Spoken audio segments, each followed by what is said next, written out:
Hello there. Yeah, I'm Matt Olden. Got to wait 10 seconds, haven't I, before I start? What was I get his head start? I'm a computer programmer. I'm a computer artist, musician.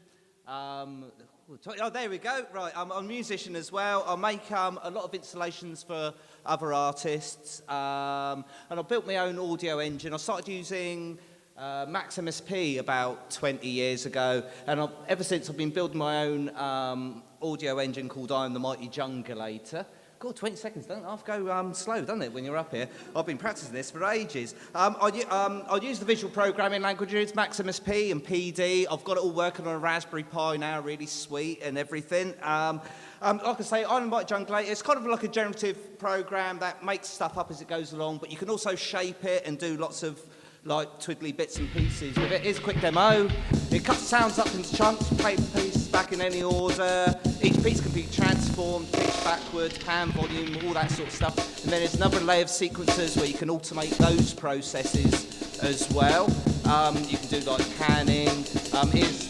Each one of those controls has got its own little sequencer and they can be set off. And then you've got like a MIDI sequencer where you can put in like notes, change the patterns.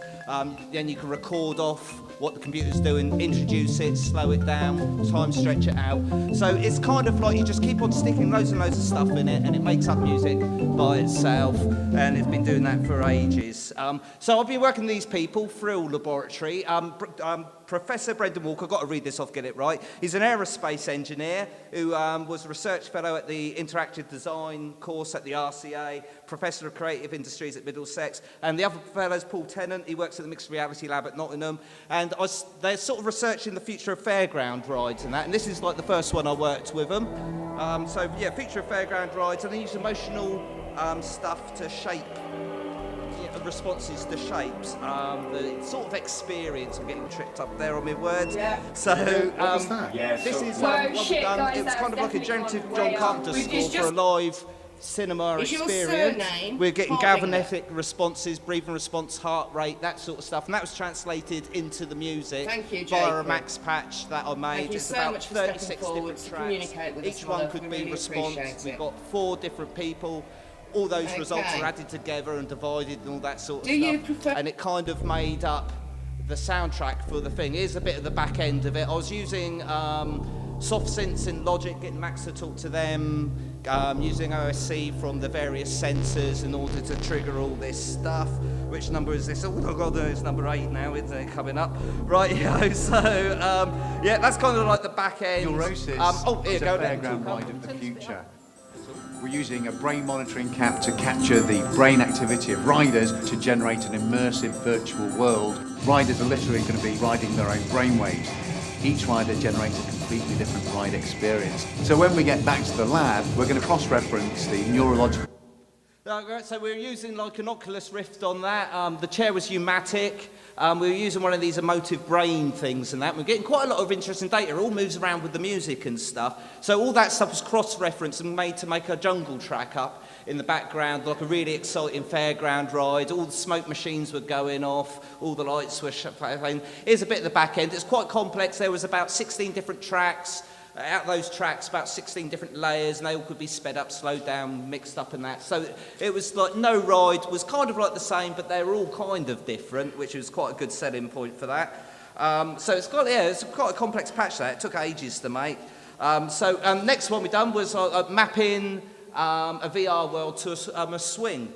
So it mapped it in different ways, so we could use forward movement of the swing or translate that to sort of like a sideways stomp, or we had another world that used a sort of a jumping motion coming from the swing, or we had another one that sort of went up. So I think the next slide is the basic worlds of it. So we've got like this underwater one here, we've got a Kraftwerk-esque one over there. This one's like a big giant funky robot walking through a town, and this one is kind of like a Blade Runner-esque sort of jumping around sort of thing. But again, all different types of sounds were mapped to different objects on that, and we were sort of using the soundtrack in order to make it. Here's the back end again. You can see we've got like these little swing things here going up and down. So all the music was mapped out in Maximus P to start with. Then we came up with lots of choices that we then put into the soundtrack, which was triggered by all the different objects and stuff. and all that. 20 seconds, right, next time. Yeah, here you go. It's some of my own projects now. This one's, I started making little computer personalities, a bit like Hitchhiker's Guide to the Galaxy, the old game. Used to be a adventure game. The computer would argue with you, wouldn't let you do stuff, and you'd say, oh, I don't want to do that. And it's really dysfunctional, but it's really fun because like the computer would argue back at you, go, can I go left? No, I'm not going to let you, sort of thing. And then you would have to talk to the computer. So this is the first one, and he takes over playing the video game. So I use screen mapping to move the paddle at the bottom, and he could play Breakout, and you wouldn't let you play Breakout. And he got really good at it. You can see by how many balls he can keep going up at once. And he clocked the machine. It was quite good. It doesn't exist anymore because they took down the website where that one worked. But it used screen recognition and moving the keys around. This one's Doug. He used to play the game of life, but he was very depressed. He made ambient music out of the bit over there on the right-hand side.